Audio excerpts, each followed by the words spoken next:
మన ప్రధాన గురుమల రవికుమార్ గారు మన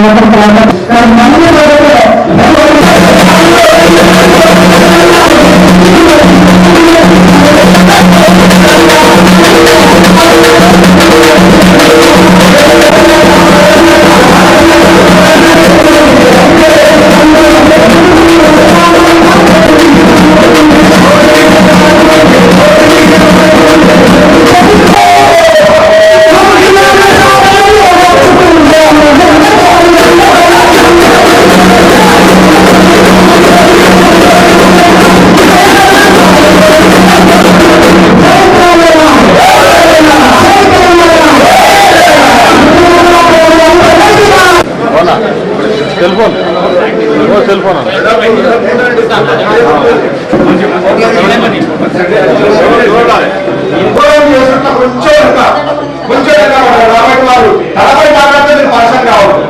మాట్లాడలేదు అని వాళ్ళు పరిచయం చేయదు. అలా అయిపోయింది. 24 ఏళ్ళ నుంచి నిలబడనే ఉన్నాం.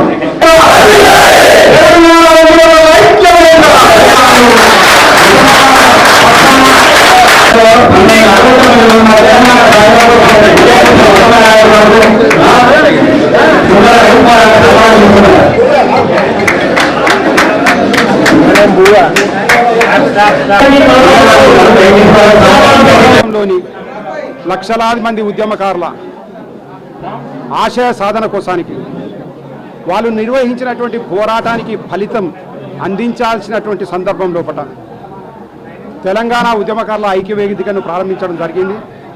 తద్వారా అసలు సిసలైనటువంటి ఉద్యమకారులకు ప్రభుత్వం నుండి సంక్షేమ పథకాలు అందడానికి కోసానికి మేము కార్యాచరణను రూపొందిస్తూ ఉన్నాం. అయితే గత ప్రభుత్వం తెలంగాణ ఉద్యమకారులను ఏమాత్రం పట్టించుకోకపోవడం మూలన ఆ ప్రభుత్వం ఎట్లా తమ అధికారాన్ని కోల్పోయిందో మనకు తెలుసు.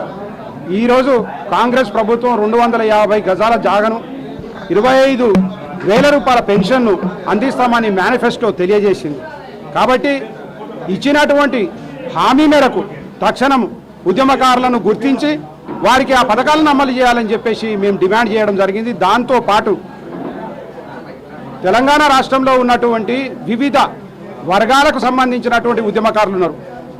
కేసులు అయినటువంటి వాళ్ళు, జైలుకు వెళ్ళినటువంటి వాళ్ళు, వైండవర్లు అయినటువంటి వాళ్ళు, మరణించినటువంటి అమరులు, వీళ్ళతో పాటు క్రియాశీలకంగా ఉద్యమంలో పాల్గొన్నటువంటి ఉద్యమకారులను కూడా ప్రభుత్వం గుర్తించాల్సినటువంటి అవసరం ఉన్నది. గుర్తింపు కార్డులను తక్షణమే ఇవ్వాల్సినటువంటి అవసరం ఉన్నది. అదేవిధంగా తెలంగాణ ఉద్యమకారుల సంక్షేమం కోసానికి ఉద్యమకారుల కార్పొరేషన్ను ఏర్పాటు చేయాలని చెప్పేసి ప్రభుత్వాన్ని డిమాండ్ చేస్తా ఉన్నాం. అదేవిధంగా ప్రతి జిల్లాకు ఒక ఉద్యమకారుల సంక్షేమ భవనాన్ని నిర్మించి ఇవ్వాలని చెప్పేసి కూడా ప్రభుత్వాన్ని డిమాండ్ చేస్తూ ఉద్యమకారులందరికీ కూడా ఉద్యమకారుల ఉద్దీపన పథకం కింద 10 లక్షల రూపాయలను వాళ్ళకు ఇవ్వాలని చెప్పేసి మేము ఈరోజు ఈ సమావేశ సందర్భంగా మేము తీర్మానం చేయడం జరిగింది. అదే 2 నెలల తర్వాత ఉద్యమకారులతోటి మహారాలిని వరంగల్ నగరం లోపల ఏర్పాటు చేయడానికి కోసం కూడా మేము తీర్మానం చేయడం జరిగింది. అదేవిధంగా ఈరోజు మేము ప్రభుత్వాన్ని చివరిగా మేము విజ్ఞప్తి చేస్తా ఉన్నాం. దయచేసి ఉద్యమకారులను పట్టించుకోకుండా ఉన్నందుకు 9 ఏళ్లకే ఒక ప్రభుత్వం పోయింది. మరి మీరు కూడా పట్టించుకోకుండా కమిటీలతోటి కాలయాపన చేస్తే మీరు 5 ఏళ్లకే పరిమితం అవుతారనేటువంటి విషయాన్ని మీరు గుర్తుపెట్టుకోవాలని చెప్పేసి సందర్భంగా తెలియజేస్తూ ప్రభుత్వం తక్షణమే ఉద్యమకారుల సంక్షేమం కోసం, ఎందుకంటే వేలాది మంది ఉద్యమకారులు పూర్తిగా వాళ్ళ ఆత్మస్థైర్యం దెబ్బతిన్నది.